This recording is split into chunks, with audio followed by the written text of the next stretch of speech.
So give me your, like, if you had to describe it in a couple of words or a couple of phrases, what would it be? What was your impression? A lot of Democrat barrages of accusations and Yeah. absurd questions, and then not giving him proper time to respond with a valid, Yeah. basically kind of like what they did in others of like giving him a question, there's no way he could respond in the allotted time. So Yeah. then when he starts to respond, it's, oh, well, then I'll just take that as a yes. Moving on. And it's like, no, that's, you know. It's a circus, a show. Yeah, but there were a lot of good sound bites. In his opening statement, he said that every day for the last 20 years, he's knelt down and prayed that God will give him an opportunity to help save America's chronic disease issue and to help save American kids. And he also just talked about, you know, just the issues that we've had, like our food ingredients and, you know, making America healthy again.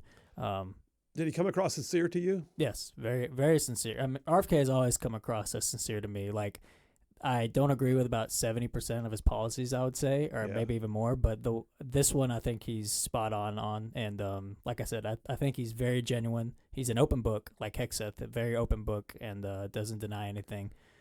So yeah, I think that he's the guy for the job to do this. He's not an open book. He wrote a book. Mm-hmm. Yeah, his exactly. book. In fact, they tried to use his book against him today, and it didn't work. Mm-hmm. I heard more than once that, well, in your book you say this, Senator. I never said that. Mm-hmm. Well, I'm rather interpreting that it says this. No, it didn't say that, Senator. That's not what happened. I know Warnock from Georgia tried to say that he compared the CDC to camps or something like that, Yeah. and yeah, Bernie Sanders had to come apart because of onesies that apparently RFK is presiding over a company that sells these anti-vaccine baby onesies or whatever.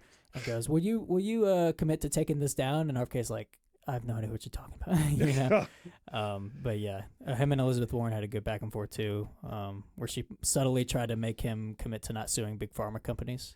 Yeah. So yeah. there were a lot of great sound bites from it today. Basically, what she's saying is you need to give them all immunity. Mm-hmm. They can do no wrong. But she said it in a way that didn't come across. And he just flat out says that you're just asking me in a nice way to not sue big pharma companies. Well, there's also, there was also comment about things like you're trying to change, everybody's diet. And I think at one point, Senator Mike Crapo of, where was he from? Idaho, I think. Yeah. Republican was questioning him. And the response he got from Kennedy was, if you want a McDonald's cheeseburger or a Diet Coke, which my boss, Donald Trump, loves, he said, you should be able to get them, but you should also know what the impacts are on your health. So, I mean, I'm wondering, does that mean he's going to want to put, like lawyer disclaimers on every piece of fast food? Is that what he's saying? Or well, I think in that same questioning, he said that in, Europe, McDonald's fries have 3 ingredients and ours have 11. So, cutting down on the unnecessary ingredients and such. So get back to tallow oil.